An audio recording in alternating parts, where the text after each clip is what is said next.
that I have a best friend, and we check each other on many different things all the time. Anything's open. We've been best friends since 14.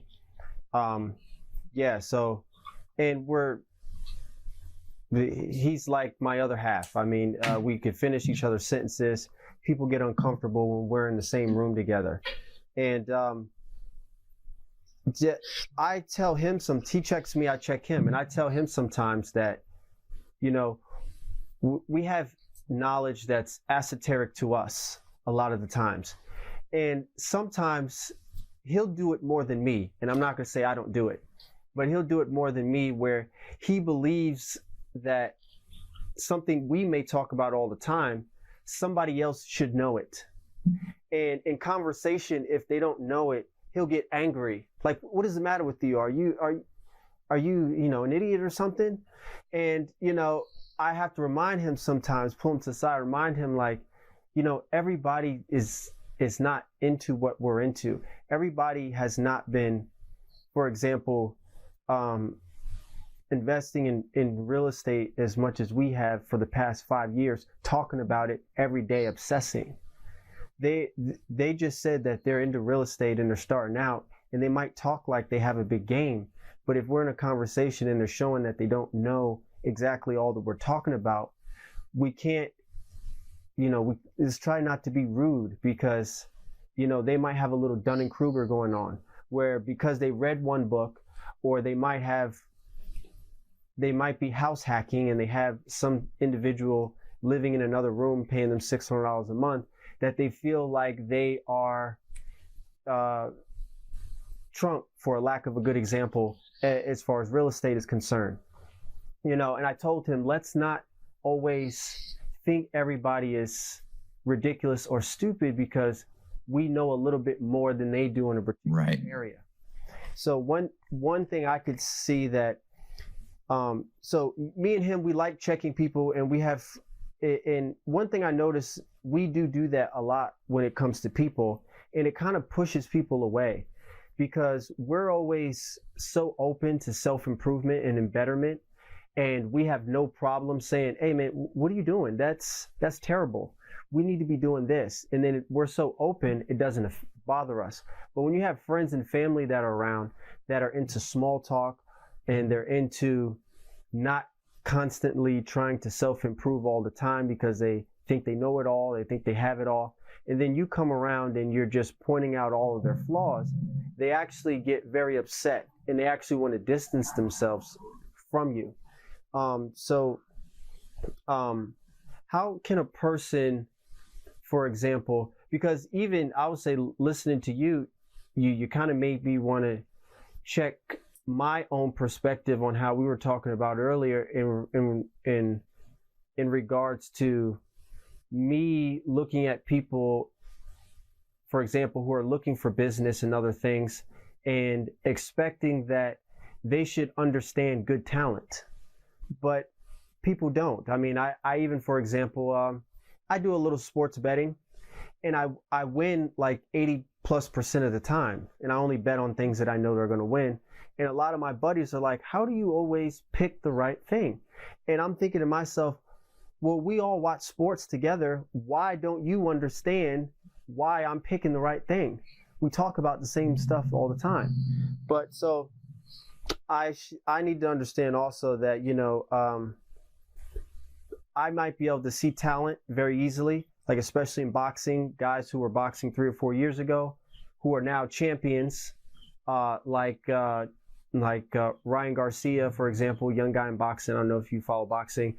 Devin Haney and whatnot. I was following these guys 3 or 4 years ago. I knew they'd be champions. People are like, how did you predict that? Many different things. But I also need to keep reminding myself that everybody is not you. They don't see things like you. And it's kind of selfish to expect them to be able to think that they are in that same place you are. So how kind of segue into out of the question I was going to ask you. So how this might be, well, I'll just shoot this question at you, see how you respond. How can dealing with for example, a CEO or a person in general, when you're trying to offer them a marketing scheme or idea that you know can embetter them, right? Or you're dealing with a friend or somebody and you have something that you know can embetter them, how do you not make them easily offended, or how do you open up and present something to them in a way where they can accept it because you know that it's absolutely going to be better for them? It's a really good question. And honesty is one of the most expensive resources in the universe.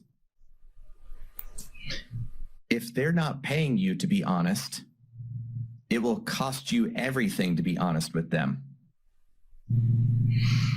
So if they're not paying me to be honest, right? Part of that is, I mean, a lot of people might walk away thinking I'm advocating for lying, and I'm not. Let's put it this way. Somebody just saw my 70-minute theater show. They just watched me do my full-on mind power, mind reading experience, and they are just blown away. And then they're willing to stand in the autograph line, and their one question that they're going to ask me is, how did you do that one routine?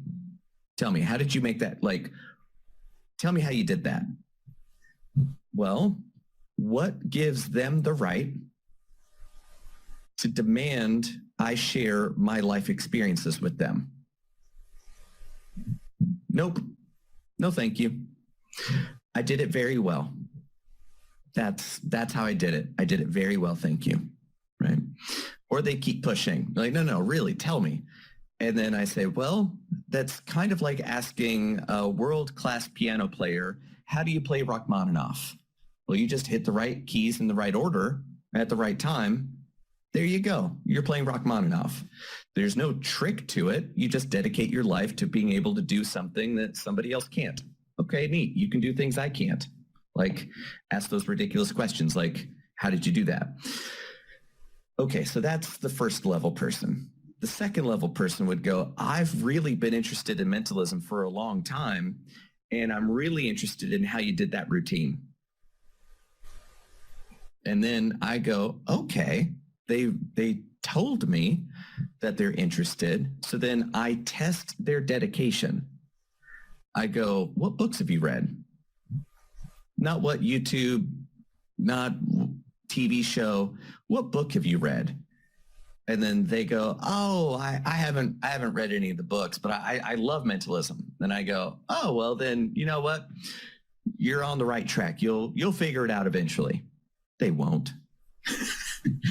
Then there's the third person who goes, I've been interested in mentalism. Oh, really? What books have you read? Oh, I've read this one, this one, this one, and I'm currently reading through this one. Then I know, oh, those are the classics, or, oh, those were all printed in the last 2 years, so they probably got into it recently through Instagram or whatever. So that tells me a lot, but it also tells me that they themselves have expended a lot of energy to figure this out already. You want to coach somebody who's coachable. That third person, good luck shutting me up. I'm going to go, okay, if you've read these books, what did you think about that one? Okay, if you loved that one, then this would be the next one that you should get because it builds off of 2/3 of what that guy was thinking about. This next dude is going to take that to the next level and it's going to blow your mind. That's useful to that person. It also means that I'm going to share my time with somebody who isn't going to waste it. So it kind of depends. In the nature of your question, it's kind of like if there's somebody on the train who's going, I've got this problem, and they're talking on the phone, I'm going to keep my yapper shut because they don't know me. They don't know that I'm an expert at a world-class level of exactly what they're dealing with. Nope, no thank you. Or I might be like, here's my card. Call me when you're ready to pay to solve this problem. If it's somebody that's coming to me and asking me for my advice, it's kind of like the Joker from The Dark Knight. If you're good at something, don't do it for free. And in this, I think of it kind of like a tarot card reading or a palm reader. I am a professional, both of those. I get paid crazy money to go to parties and corporate events to do exactly those things. well, I could give you a free reading and you go, all right, that's interesting. Or you pay me $20,000 for that same 30-minute reading. You're going to listen a lot closer when you've invested $20,000 to hear what it is I have to tell you. And if I tell you X, well, then afterwards, you're going to go do X because holy cow, you're literally invested in my value.